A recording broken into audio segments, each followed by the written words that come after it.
जम्मू कश्मीर की राजनीति भी अब WWF की तरह हो चली है। ऐसा लग रहा था कि कांग्रेस और नेशनल कॉन्फ्रेंस के अलायंस में टिकट बंटवारे को लेकर घमासान होगा, मगर अभी वहां शांति नजर आ रही है। आज बीजेपी की आई पहली सूची के बाद जमकर हंगामा हुआ और अभी तक पेच फंसा हुआ है, खींचतान जारी है, अभी भी सीटों पर नहीं बन रही है बात। और आप देख रहे हैं चुनावी चालीसा का एपिसोड नंबर 7। और आज हम बात करेंगे बीजेपी में मचे घमासान की।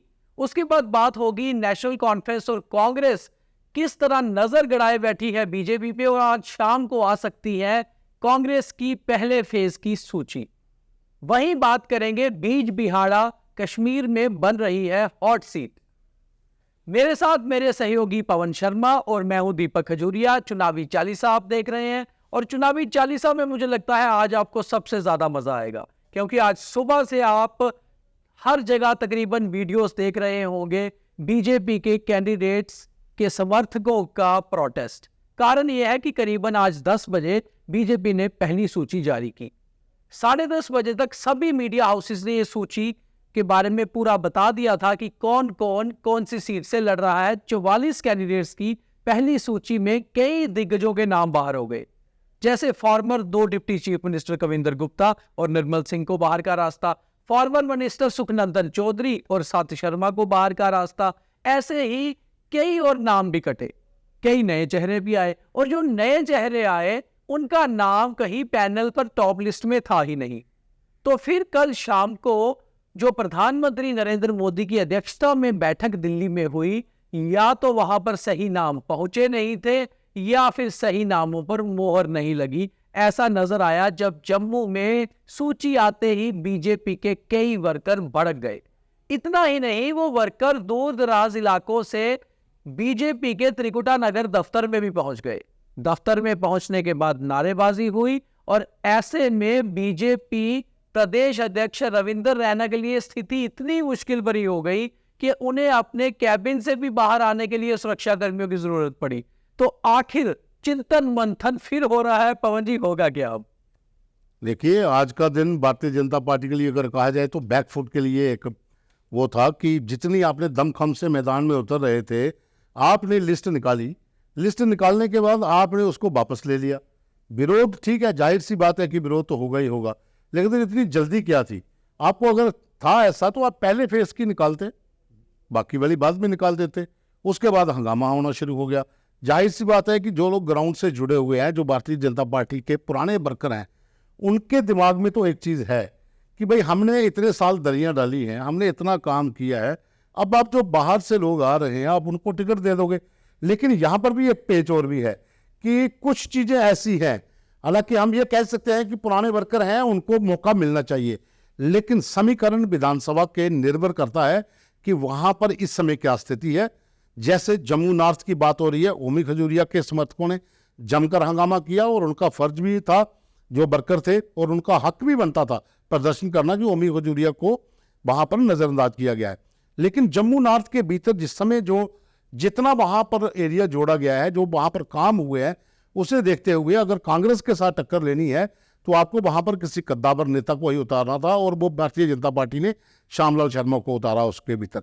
तो ये कुछ ऐसी चीजें हैं, कुछ विधानसभा ऐसी हैं जहां पर समीकरण के जातीय समीकरण और वहां की स्थिति का समीकरण करना बहुत जरूरी है, क्योंकि आप जब भी किसी जगह पर जाओगे तो वहां पर टक्कर देने के लिए आपके पास भी उनके मुकाबले का कैंडिडेट होना चाहिए।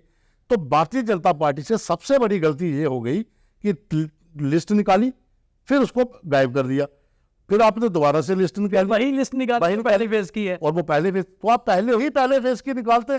बाकी जो आपके कैंडिडेट जिनको आपको पता था कि वो नाराज हो सकते हैं, आप उनसे 1 to 1 बात कर लेते, उनको समझा लेते, क्योंकि इतनी बड़ी पार्टी है, इतना बड़ा परिवार है, आपका बहुत बड़ा संगठन है, इसमें तो बात करने से हो ही जाता है। एक मुख्य बिंदु बहुत इंपॉर्टेंट देखने को मिल रहा है कि जो गलती इन्होंने उत्तर प्रदेश में लोकसभा टिकट बांटने में की, वही यहां भी हो रही है कि आपने ना तो आरएसएस की पूरी सूचियों पे नजर गड़ाई, और आपने बहुत एक मुख्य चीज और की जो शायद कॉन्स्टिट्यूशनल पोस्ट के हिसाब से तो नहीं बनता, क्योंकि एलजी मनोज सिन्हा देखा जाए तो कॉन्स्टिट्यूशनल पोस्ट पे है, पर है तो कहीं ना कहीं बीजेपी के पुराने नेता और बीजेपी की अच्छी समझ रखते हैं। यहाँ पर इतने सालों से बैठे हुए हैं, आपने एक बार उनसे सलाह कहा आपने किसी जो संघ के लोग या वो लोग जो यहाँ की पकड़ रखते हैं उनसे सलाह ही नहीं की कि किसको सीट देनी जानी चाहिए।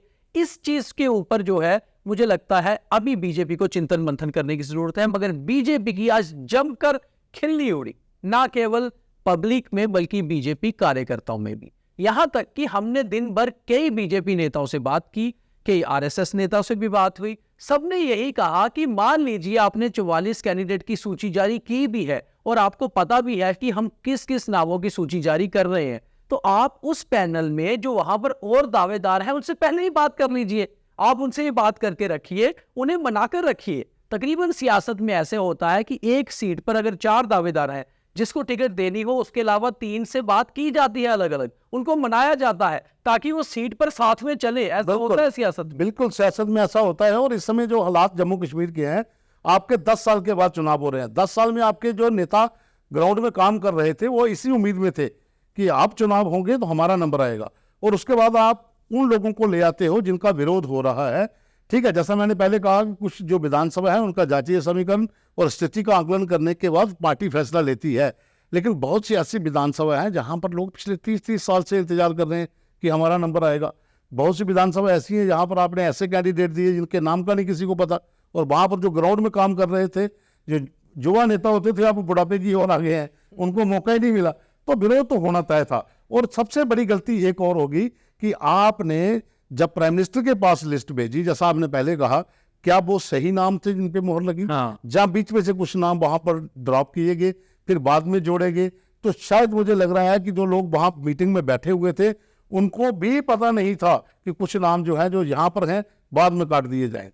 तो ये बहुत बड़ी बात होती है किसी भी पार्टी में ऐसा होना, और बीजेपी के लिए ऐसा होना। सच में आज बीजेपी के लिए कहीं पर ना बैकफुट जाने का दिन था, मगर बीजेपी ने तुरंत जो अपना गियर चेंज किया, उससे पहली सूची तो निकाल दी। अब शायद बीजेपी अगली 2 सूचियों में कुछ दिन का समय ले, क्योंकि रूठने बनाने के सिलसिले में अभी समय लगेगा। मगर ऐसे में ही कार्यकर्ताओं को मौका मिल गया कि अपने नेता की बात रखने का। आज जम्मू बीजेपी दफ्तर में ना केवल जम्मू नॉर्थ के लिए बल्कि अखनूर, छब और जम्मू ईस्ट के भी लोग आ गए, पहुंचे, वेस्ट के भी कार्यकर्ता पहुंचे। और ऐसा ही नहीं हुआ, एक और आपको बिहाइंड द कर्टन बात बता दे, क्योंकि चुनावी चालीसा में हम आपको पर्दे के पीछे की भी बातें बताती है। बीजेपी के कई बड़े नेताओं के घर पर आज बैठकें भी हुई पवन जी वर्करों की, जिसमें से माड़ इलाका भी एक था, जम्मू वेस्ट भी एक था, जहां कार्यकर्ताओं और उस इलाके के कई बीजेपी नेता पहुंच गए। उन्होंने जाकर विरोध जताया इस बात। देखिए, आपके संगठन को मजबूत करने में जहां पर पीछे आरएसएस का आपके पास हाथ है, वहीं आपके पास जो पुराने दिग्गज कदावर नेता है, आप उनको इग्नोर नहीं कर सकते हो। जाट समुदाय के आपके 2-3 बड़े लीडर थे, आपने किसी को भी टिकट नहीं दी। आपने श्याम चौधरी को भी नहीं दी, आपने विक्रम दाबो को भी साइड कर दिया, आपने चौधरी सुखनंदन को भी साइड कर दिया, वो भी तो जाट समुदाय से थे। आपने सत शर्मा को साइड कर दिया, आपने कविंदर गुप्ता को साइड कर दिया, आपने डॉक्टर निर्मल सिंह को साइड कर दिया। तो जब इतने बड़े बड़े कद के पुराने लीडर हैं, ठीक है, आप उनको बोलिए कि संगठन में काम करिए, उनको बोलिए कि आप इलेक्शन लड़वाइए, लेकिन फिर लिस्टों में नाम क्यों पैनल में डाले जाते हैं? जब नाम कटता है तो वर्कर को भी दुख होता है, लीडर को तो होता ही है, लेकिन जो उस लीडर के साथ जुड़ा हुआ वर्कर है उसकी बहुत सी भावनाएं जुड़ी होती हैं। हमने देखे हुए हैं, मैं खुद वर्कर रहा हूं, मैंने खुद अपने लीडर के लिए, विश्राम में हमारे एसटी चेयरमैन लीडर होते थे, हम उनके साथ चलते थे, उनसे कोई ऐसी बात होती थी हम खड़े होते थे। उनको टिकट नहीं मिली कांग्रेस की, बहुत गुस्सा होता था, लोग रोते भी थे, प्रदर्शन भी हुए। लीडर के साथ जुड़ाव होता है, हर व्यक्ति जो है उसका एक लीडर होता है। आपके एरिया का लीडर आपका लीडर है, आप उसके लिए समय निकालते हो चाहे कुछ, लेकिन जब पता लगे कि इनको टिकट नहीं मिली, मिलनी थी लेकिन काट दी गई, फिर जो वर्कर है वही करता है जो आज बीजेपी आप। एक वर्कर पार्टी का होता है, एक वर्कर नेता का होता है, और जो नेता का अपना वर्कर होता है वो कहीं ना कहीं गुस्से में आता है जब उसके नेता के साथ गलत होता है, क्योंकि बहुत सारी उम्मीदें चुनावों से जुड़ी होती हैं अपने कैंडिडेट्स के साथ। अब कांग्रेस पर आते हैं। कांग्रेस ने बीजेपी की गलती को देखकर तुरंत समझदारी कर ली, और कांग्रेस के कुछ नेताओं से बात हुई तो उन्होंने कहा आज शाम तक उनके पहले फेज की सूची आएगी। शायद जब आप ये कार्यक्रम देख रहे हो तो पहली सूची कांग्रेस की आ गई होगी, मगर कांग्रेस आज अपने पहले जो है फेज की ही सूची जारी करेगी, और नेशनल कॉन्फ्रेंस के साथ उनकी इस बारे में बातचीत भी आखिरी दौर में पहुंच चुकी है। नेशनल कॉन्फ्रेंस भी कुछ सीटों पर अपने कैंडिडेट हैं वो आज शाम तक डिक्लेयर करेंगी, क्योंकि कल आखिरी तिथि है 24 सीटों के लिए चुनाव होने की, जो साउथ कश्मीर और पीर पंचाल के इस और चिनाब वैली इलाका पड़ता है। इसलिए कल सभी पार्टीज को पहले फेज के कैंडिडेट से फॉर्म भरवाने पड़ेंगे। अब आते हैं एक और चीज पर कि नेशनल कॉन्फ्रेंस और कांग्रेस का जो गठबंधन बना है उसमें लेकर काफी सारी सीटों पर पेच सुलझ गए हैं और इन दोनों पार्टियों ने 2-3 दिन लेकर काफी सारी चीजें मामले सुलझाए हैं और शायद एक आधे दिन में ये दूसरी सूची भी जारी कर देंगे। पवन जी, एक बहुत अहम और पॉइंट है कि महबूबा मुफ्ती की बेटी इल्तिजा मुफ्ती के अगेंस्ट बीच बिहाड़ा जो मुफ्ती फैमिली की पुरानी सीट है, मुफ्ती मोहम्मद सैयद भी खुद जीते, महबूबा मुफ्ती भी जीती, मुफ्ती के बहुत क्लोज माने जाने वाले अब्दुल रहमान वीरी भी वहां से जीते। आज तीसरी जनरेशन इल्तिजा मुफ्ती और बीजेपी ने अपने कश्मीर के provincial president farmer MLC Sophie Yusuf को वहां से लड़ाने का फैसला किया है। तो ये कहीं ना कहीं सोफी यूसुफ के लिए खतरे की घंटी है या फिर पीडीपी को टक्कर देने की बात है? देखिए, मुझे नहीं लगता कि जिस सीट के ऊपर अपना क्या नाम मोहम्मद यूसुफ सोफी यूसुफ जो चुनाव लड़ रहे हैं वो टक्कर के हैं, लेकिन क्योंकि कश्मीर में भारतीय जनता पार्टी के लिए जो स्थिति, हाँ ये बड़ी अच्छी बात है कि भारतीय जनता पार्टी ने पहली बार वहां पर कैंडिडेट उतारे हैं। लोकसभा में नहीं उतारे थे तो किरकिरी हुई थी, लेकिन इस बार उतारे हैं। और साथ में एक चीज और है कि पहली बार एक ऐसी स्टेट है जम्मू कश्मीर जहां पे मुस्लिम कैंडिडेट बीजेपी के होंगे। अभी पहले चरण के हो गया है, दूसरे और तीसरे चरण में भी कश्मीर में हर विधानसभा में कैंडिडेट उतारे जाएंगे, ये अब कंफर्म हो चुका है। और ये पहली बार हो रहा है कि भारतीय जनता पार्टी इतनी तादाद में मुस्लिम चेहरों को सामने लाएगी। कश्मीरी पंडित भी इस बार दो मैदान में है, मैदान और भी आ सकते हैं आने वाले दिनों में। लेकिन जैसा आपने पहले बात की कि महबूबा मुफ्ती की जो बेटी जहां पर इलेक्शन लड़ रही है बीच बिहाड़ा, वहां पर यूसुफ सोफी जो है उनके मुकाबले में है, लेकिन वहां पर क्या कांग्रेस और एनसी का कैंडिडेट होगा? अगर नहीं होगा तो टक्कर सीधी हो जाएगी।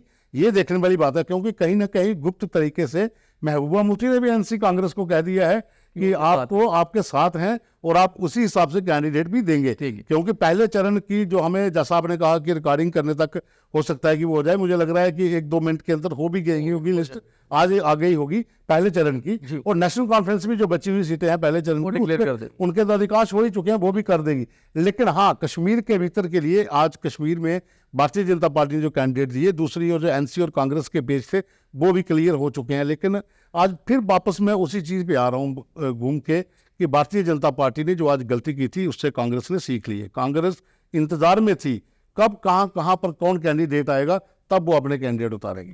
तो कुल मिलाकर आज का दिन बीजेपी के ही नाम रहा। बीजेपी ने सूची भी जारी की, उसको विड्रा भी किया, फिर दोबारा सूची जारी की, और जो सेकंड सूची जारी की पवन जी वो और ज्यादा इंटरेस्टिंग था। उसमें एक नाम खतरनाक से, तो ये मतलब अब डर के फूक के कदम रखेगी बीजेपी, आपको लगता है? वो तो फूक के रखेगी, लेकिन इसी बीच में एक और बड़ी खबर आपको बता दें कि गुलाम नबी आजाद की पार्टी, उन्होंने अपने अधिकांश जो है कैंडिडेट अनाउंस कर दिए, लेकिन इंद्रवाल सीट से सुरूरी का नाम गायब है। अच्छा, तो इंद्रवाल से कोई और लड़ रहा है या इंद्रवाल से अभी कोई अनाउंस नहीं किया, लेकिन सुरूरी का नाम गायब है। और जो सूत्रों का कहना है कि गुलाम मोहम्मद सुरूरी जो इनका नाम है, शायद गुलाम नबी की आजाद की पार्टी से बाहर होंगे।